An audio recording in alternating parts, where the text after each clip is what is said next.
Yes. Good morning, friends. It's so good to be with you.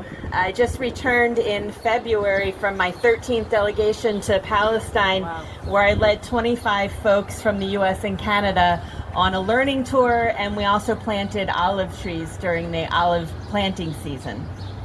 Every trip that I've taken to Palestine is a little bit different. Some for political reasons, like in 23, I got stuck there after Hamas attacked Israel, and then was there for the first days of the bombing in Gaza.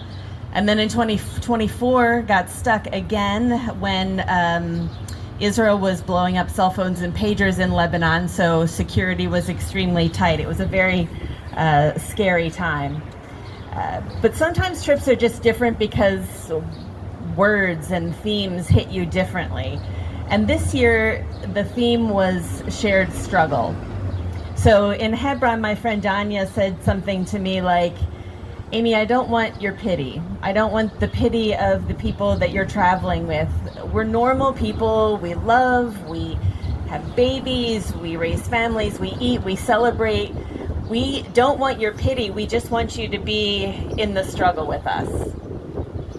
And then similarly, my friend Omar in Jerusalem said, we want more than your solidarity. We want you to be in this shared struggle with us because you are not free until Palestine is free. And it's very easy for this to sound like a platitude, right? Like, we're not free until Palestine is free. Let's put that on a bumper sticker. But I want us to think today about what that means. Like, that has so many layers of meaning. And I want to do that today by talking about stories from a few of my friends in the West Bank. I don't get to Gaza because no one can get in there, but I spent a lot of time in the West Bank. And the West Bank, we're seeing things that are very difficult and their own kind of trauma that is different than Gaza. But I want to tell you first about my friend Ali. Ali lives in Masafer Yatta, which is in the West Bank in the South Hebron Hills. Masafer Yatta is known by the Israeli military as the firing zone. It's a place where for the last 30 years, Israel has been trying to get rid of the 1,000 or so residents of the villages there by practicing military exercises over, in, and around villages. Since the war and the genocide in Gaza began, they have changed tactics, and now it's not soldiers coming in, it's settlers coming in and attacking their villages. So in Ali's village in Tuba, it's extremely remote, it's just desert in a little bit of a valley, and it's surrounded by outposts, so settler outposts, and folks meet there and they watch what's happening in Ali's village. Last January, his village was attacked in the middle of the night. His car was set on fire, and the place where they kept their animals was also set on fire. His grandmother's home was ransacked, and his uncle was attacked and had to be hospitalized. And there was nothing they could do about this. But 2 days later, the military came and they thought, oh, great, they're going to come help us out and ask us questions about what happened. But they didn't do that. They came and arrested all of the men in the village and accused them of stealing a settler's phone. So Ali and the men of the village were taken in military vehicles to the police precinct, hands tied behind their backs with zip ties that were too tight, and a soldier with his foot on Ali's neck the entire time. Which sounds familiar, doesn't it? Yes. So when we say we are not free until Palestine is free, we are not free until we understand that what is happening in Palestine is happening right here. The settler colonial project that's happening in Israel has already happened here. Yes. So we are not free until Palestine is free means that we have to tell the truth about what's happening here. We have to have clarity about our own story. And in telling our own story with clarity, we are beginning to undo that settler colonial project that has happened here and is happening in Palestine.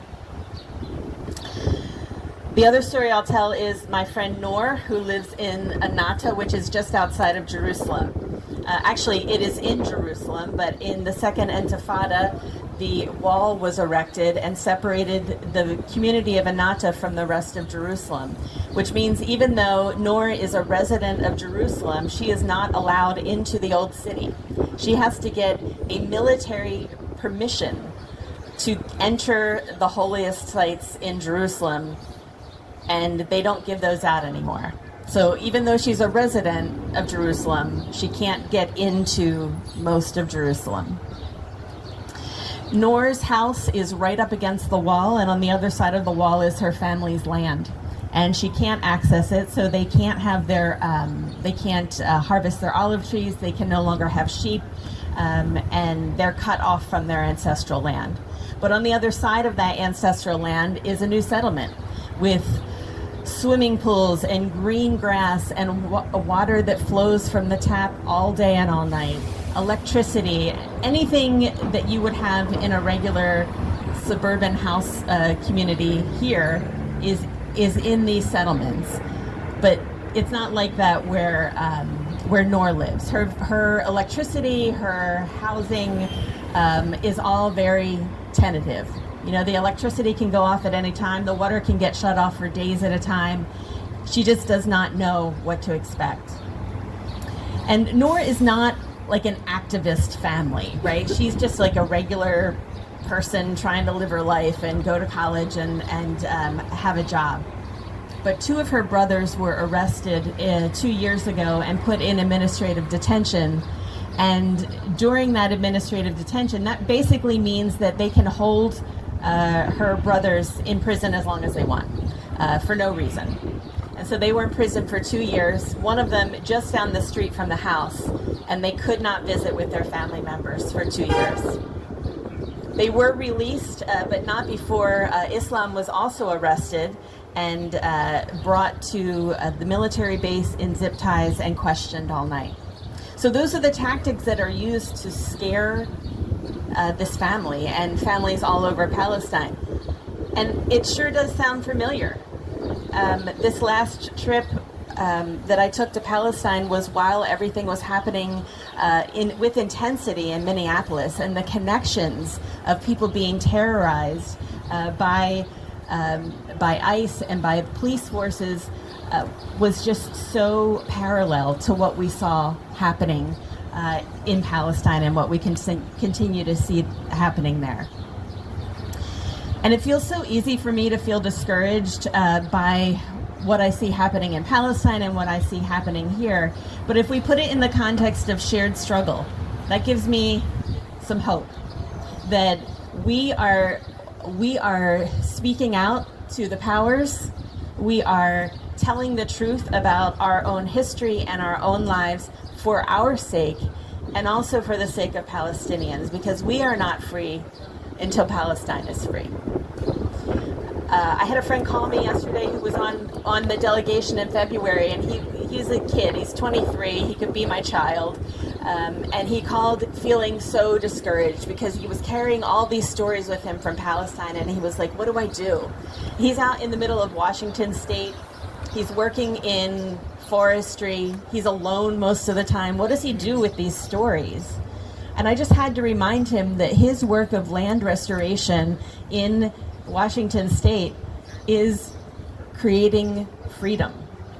Freedom for the land, freedom for him, for his community, and by extension, freedom for Palestine. He is not free until Palestine is free. We are not free until Palestine is free. So I know many of you are here every single week, and maybe this feels discouraging, maybe this feels pointless, but I just want to encourage you today that what we're doing is long-range work. This is not going to be solved next week. God, I wish it would be, right? We've been at this for a long time. I've been working on Palestine stuff for 13 years, and honestly, it's just gotten worse. So I feel really discouraged. But I do find some encouragement from Indigenous leaders like Sarah Augustine, who is is one of the founders of Dismantling the Doctrine of Discovery, an organization that is trying to undo the stories and the foundation of the colonial settler project here in the U.S. And she said to me, Amy, this is not a generation thing. This is a century-long project. So if we are waiting for this to be fixed tomorrow, we might as well go home. But we have to keep our eye on not just this generation, but our children's, our grandchildren's, and our great-grandchildren's all participating in this work to make a difference.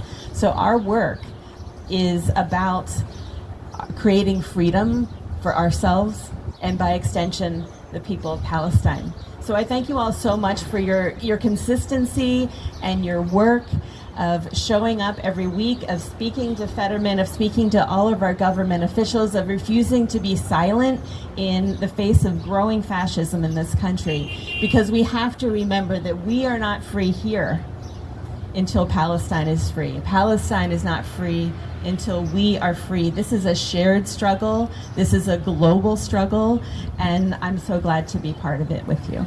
Thank you. Thank you, Amy.